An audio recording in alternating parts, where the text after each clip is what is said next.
Hi again then guys, and so we've got another GranTurismo 6 top speed tune for you today, and this time it's for the Range Stormer concept. So you want your racing soft tyres as usual. For suspension we've got the ride height on 250 front and rear, which sounds pretty high, but for this car that's not all that high really. Springs we've got on 1025 and 675. Dampers and anti-roll to 4. Neutral camber. You may want to give it a little bit of camber if you do plan on using it for really high slipstreaming. Otherwise you don't really need it. Neutral tow as well. For the gearbox we've got the highest possible auto setting.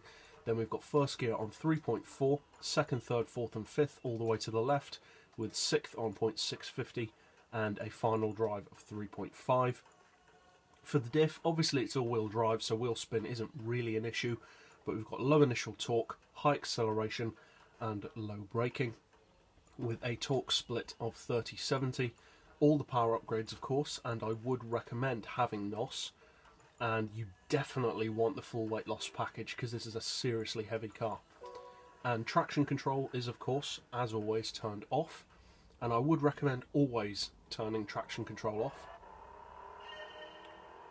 And so this is a pretty good SUV all round, one of the best actually, but you don't see, or I don't see, as many people as I would have expected to using it, especially in specific SUV lobbies. You see the occasional person, but most people seem to go for the same 3 or 4 SUVs. It's the Dodge Ram, it's the Ford F-150, it's the Chevy Silverado, and apart from that people don't really have very much imagination.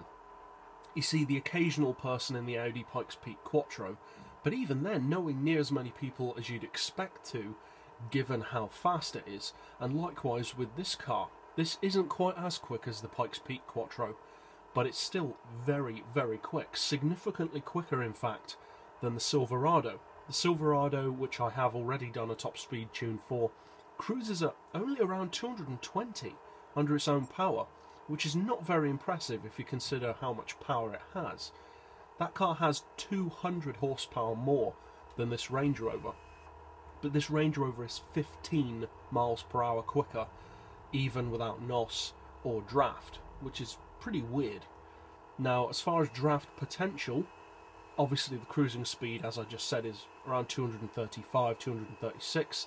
As you can see, you do have some draft potential, around 800 or 900 RPM. So you should be able to quite easily slipstream this up to, say, 250, maybe 260, but not much more than that. If then you do specifically need it to go higher than that, which it certainly can, say 280 or 290 with draft, then you will want to obviously extend the final drive a bit lower. Overall, it's a very good performance car, and for its power, it's one of the best SUVs in the game, because although, yeah, 740 horsepower is a lot, that's nowhere near as much as the Pikes Peak Quattro or the Silverado, or even the Ford F-150, which is also a lot slower than this car.